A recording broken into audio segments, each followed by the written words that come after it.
Всем привет! В эфире 343 выпуск программы «Пропеллер». И сегодня с вами Вячеслав Брежев, Илья Цой и Марина Никонова. Это так.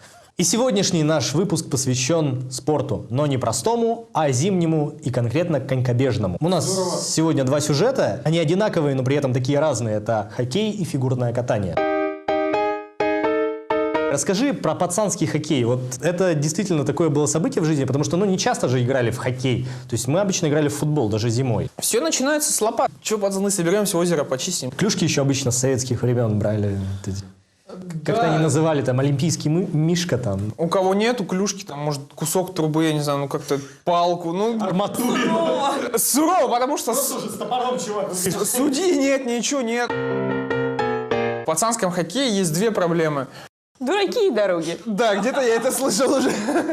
Лед неровный, там бугорки, там торчат какие-то палки. Элементы декораций. Там замерзший карась, нет, этого не может быть, который не успел нырнуть, я не знаю. В общем, до вратаря, допустим, бежишь уже с шайбой и думаешь, сейчас как заколочу, и как заколотил сам себя. Особенно классно по весне, когда лед начинает хрустеть под тобой. Ой. Катишь, и такой звук, пынк. И думаешь, так, у кого команда меньше стала? Мне там пророчили будущее, сказали, ты вырастешь вообще классным хоккеистом. Такой в робе с длинной седой бородой. Ты вырастешь великим хоккеистом. А потом что-то как-то жизнь покатилась. У меня появилась Сега, Дэнди, как-то начал. Игры меня просто разрушили.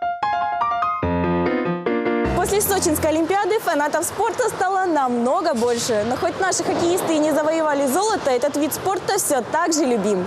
Сегодня мы находимся в гостях у якутских хоккеистов. Так давайте почувствуем на себе все те эмоции, которые они испытывают.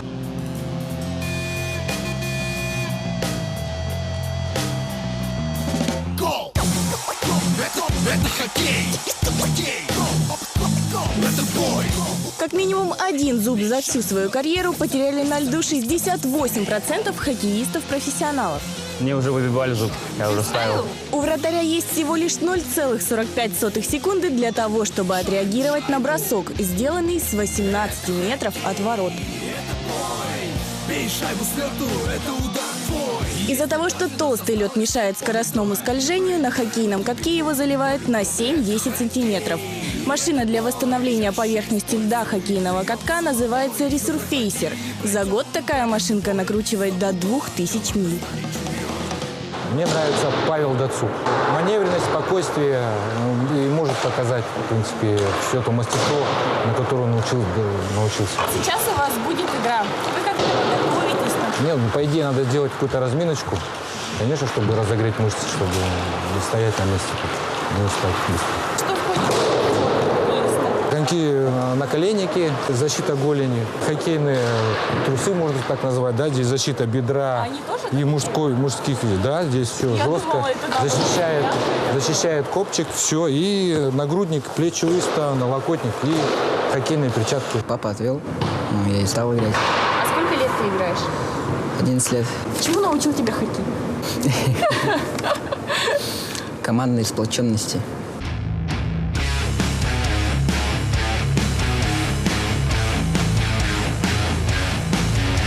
Какие есть достижения у якутских хоккеистов? У нас 2002 год рождения, 2 года назад стал серебряным призером всероссийских соревнований на пресс-клуба «Золотая шайба». 3-е место на России заняли в регионе Сибирь, Дальний Восток. Вот это, наверное, самое. И воспитанники якутского хоккея играют в высшей лиге в КХЛ.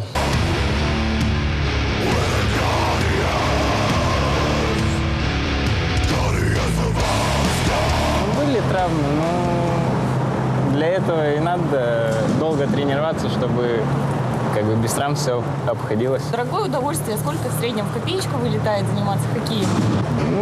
Все это стоит нормальных денег, конечно. Нормально. Но это того стоит. Продолжи фразу. Хоккей – это... Это моя жизнь. Начинающим нужно научиться быстро бегать на коньках, резво стартовать и останавливаться. И, конечно, управляться с клюшкой. Коньки, шлем и другие элементы экипировки подбираются, учитывая размеры игрока.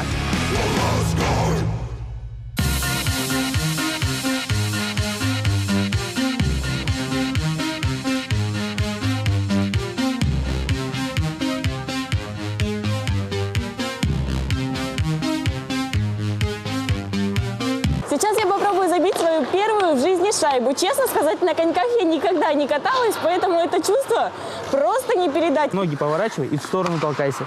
Раз, сюда. Во, во. О, прогресс! Ну, пока как корова на льду. Клюшку правильно держать двумя руками.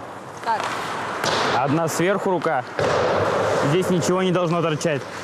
А вторая снизу. Вот.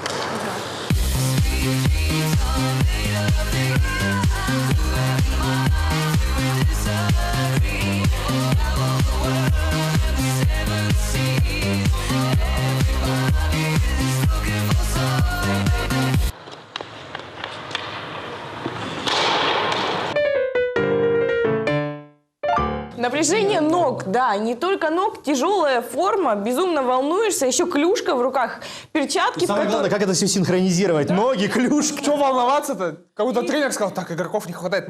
Марин, давай. И вот это... Олимпиада в Сочи, давай, пошли. И Никонова. И вот этот шлем, который постоянно падает, это вообще... Причем мне изначально предложили поиграть вместе с командами, как бы... Без шлема. Я сразу же, я не знаю, я бы не смогла, мне кажется. Да, тебе кажется.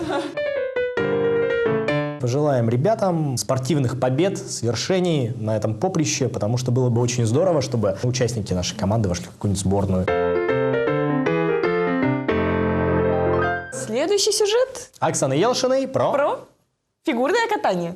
Фигурное катание – это один из красивейших видов спорта, на который смотришь и просто, насмотреться не можешь, глаз радуется. По сравнению с хоккеем, чем этот вид спорта сложнее, потому что в хоккее, понятно, ты сколько шайб забил, столько забил.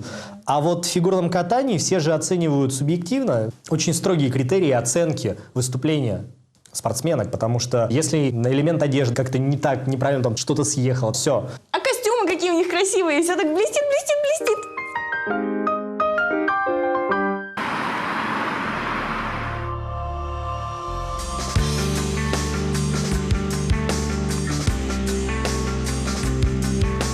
Лейла Ансудоева занимается фигурным катанием 7 лет. Лейла – трехкратная чемпионка нашей республики и двухкратная чемпионка Дальнего Востока. Мечта Лейлы – поучаствовать в Олимпийских играх. Естественно, всем бывает сначала сложно. Мне тоже было сначала сложно, но потом уже у меня все легко начало получаться. Сначала легкая разминка перед тренировкой, перед льдом. Ты становишься крепким, спортивным и стройным. Очень много растягивала спину хорошо. Нужна растяжка, равновесие и чтобы у тебя не было дисбаланса.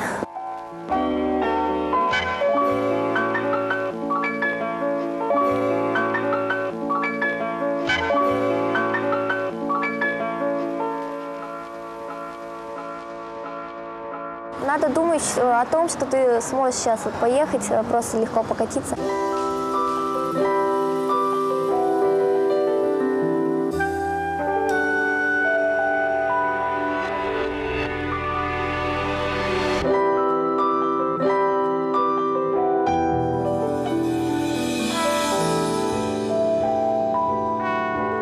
Одеваешь коньки, разминаешься и уходишь на лед. Затем раскатываешься, делаешь там перебежку, всякие разные шаги, дуги. После того, как ты полностью разогрелся, начинаешь там делать всякие элементы.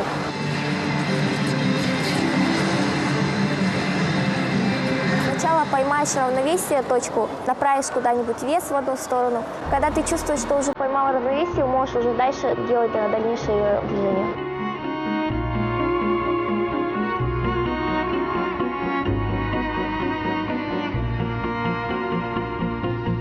Я равняюсь на Юлию Липницкую. Я хочу, чтобы у меня была такая же растяжка, как и у нее. У меня почти что это получается. Такие же высокие и красивые прыжки без падений. Она говорила в одном интервью тоже, что я очень сильно нервничаю, просто я это уже научилась скрывать. Я хочу так же научиться.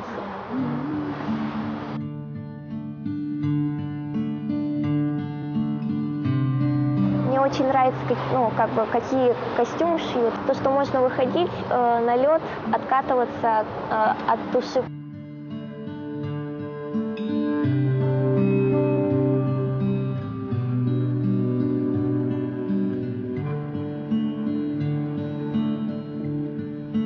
Я хожу в музыкальную школу. Там я обучаюсь пианино. Мой распорядок дня такой.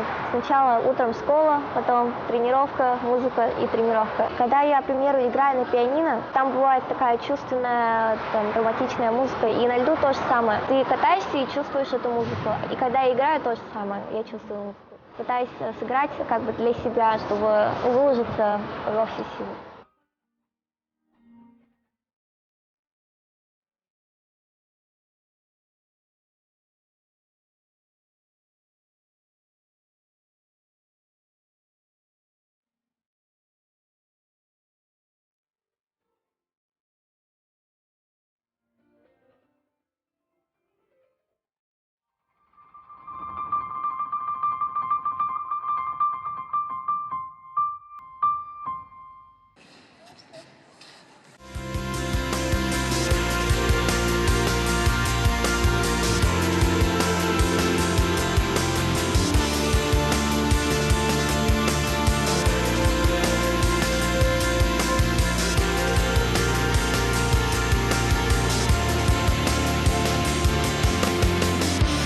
Между прочим, когда я снимала хоккей, я краем глаза видела вот этих девочек. Там, между прочим, не только по 12 лет, там есть и маленькие девочки такие. Они там И все катаются лучше, чем ты.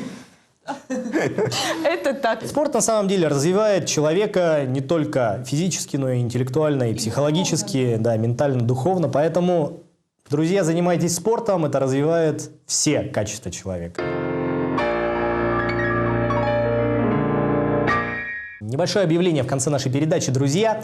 Дело в том, что 1-2 апреля будет проходить 7-й международный фестиваль массовых коммуникаций «Дни пиар в Якутии». Это фестиваль, одним из организаторов которого является Байкальский государственный университет экономики и права. Будет очень много гостей из разных городов, из разных стран. Это будет очень здорово, очень интересно. И, естественно, наша передача будет освещать это мероприятие. Поэтому не пропустите 1 и 2 апреля.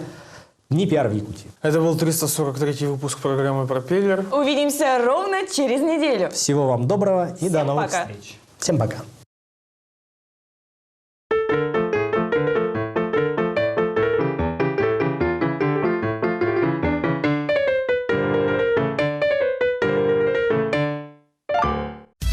Хочешь иметь престижную профессию? Филиал Байкальского государственного университета экономики и права ждет тебя.